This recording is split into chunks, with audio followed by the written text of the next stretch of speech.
What's the secret of the Omer? I didn't choose that title, but I will tell you what the secret of the Omer is. At least the one I'm going to tell you about. The Omer itself, what are we doing? What's the Omer? What is Sfiras HaOmer? The Chinuch comes along and he tells us. The Sefer HaChinuch explains. Everyone knows the Sefer HaChinuch, the book of education, written by, excellent, anonymous. And the Sefer HaChinuch, 13th century, tells us about Rav Yehuda. Okay, debatable, not so clear. Anyway, so he says Sefer HaChinuch about the mitzvah of the Omer. I have to give a shout out, B'Shem Amro, our good friend E.T.L. Goldwicht. I was speaking with him today. He shared with me his beautiful idea that I want to share with you right now. What is the Omer? What are we doing? It's when anybody has something which they love or they're excited about, so they count. They count. But the counting that people that are excited about usually is a count down, not a count up, and that's a classic question. So why are we counting up? Today's the first day of the Omer, second day, third day. It should be 50, 49. You ask a Kala, when are you getting married? When are you getting married? 1 month, 34 days, and well, that'd be 2 months and 4 days, good. 2 months, 4 days, 65 minutes, that's another hour. 2 months, you got the idea. 12 seconds, 11 seconds, 10 seconds, 9 seconds. You ask a man, when are you getting married? I don't know. You see the excitement, it's beautiful. Okay. But there's a countdown. There's a countdown. And when it comes to marriage, it's the final countdown. Anyway, but there's a countdown. But there's a countdown. And this countdown, so why are we counting up what's going on? So what's the Omer? What is the Omer? What is the Omer? We're saying seriously Omer. You know, Omer is a measurement.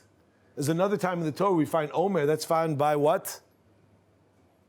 By the mun. Omer le-Golgolis. It's got to be a certain measurement. The mun. The manna that felleth and frometh from heaveneth. When the manna fell down from the heaven, when that manna fell, others known as the mun, this is an Omer le-Golgolis. What was this? What's the shaykhus? What's the connection?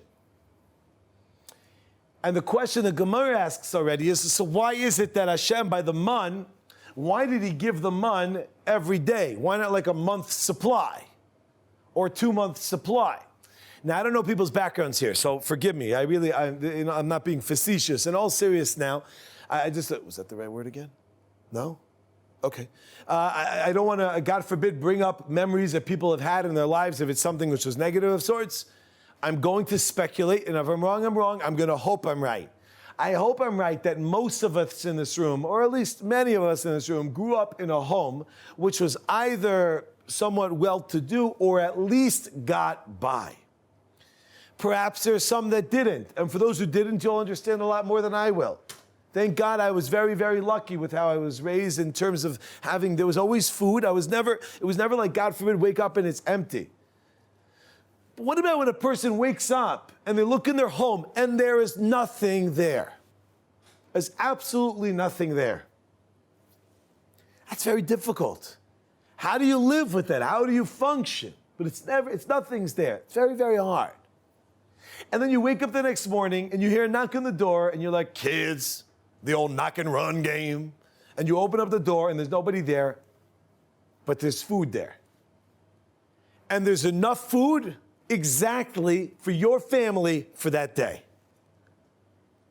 This is not a chiddush. This is just perhaps a perspective that I think when we learn about the mun, or anytime we talk about the Torah, we don't really think about what it was. No food, nothing.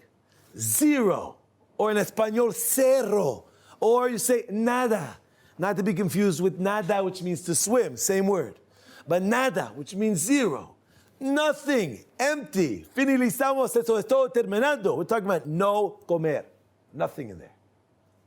You open it up and there's the food. Wow, unbelievable, amazing.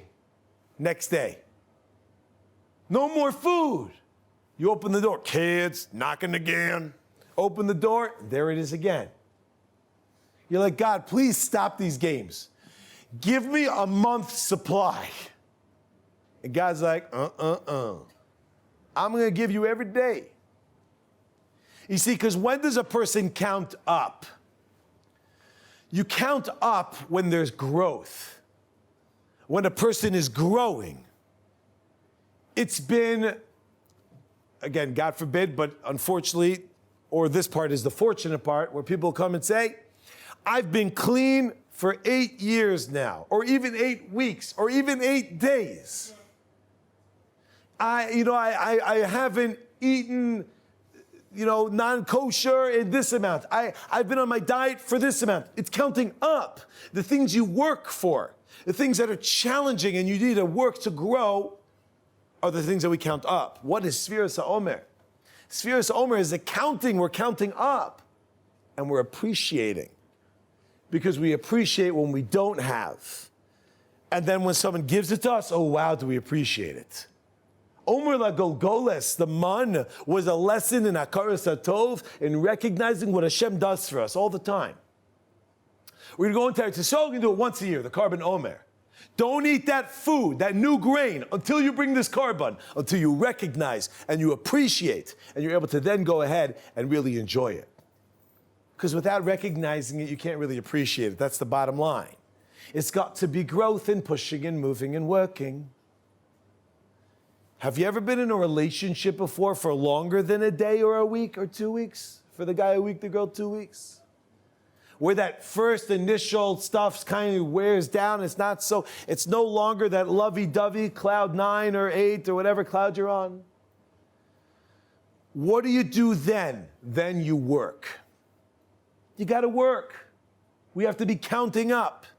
And we have to be working towards it and putting into it. And the only way to do that is by taking stock and seeing what we have. Appreciating what's there, seeing what it is, and really recognizing it. Someone will correct me, okay? I just remember hearing a Shalom Bayis discussion that there was a Shalom Bayis Vad where they were saying that Rav Chaim Shmulevitz used to write down every day. Correct me if you heard this. Correct me. But I remember hearing 10, and here's the chiddush. Excuse the pun, but 10 new things that he appreciated about his wife every day. Now that's hard for me to understand. Okay? Not because I don't appreciate my wife. It's hard for me to understand 10 new things every day. Like, what does that mean, 10 new things? I mean, there's only so many words in the dictionary. They say, what do you come out? Like, you just start going from the A, you know what I'm saying? My wife is A, right? What do you go through, right? But we go through and really appreciate. We really appreciate it. Sit down, and you got to work for it. In the beginning, it's easy. Everything's right there because the relationship is wonderful. Everything's wild. It's incredible. It's on fire. But what happens as things go on? Life sets in, and if we don't take time to take stock to see what it is, and we don't work on it, we don't start counting up, we don't start taking step by step, then forget about it.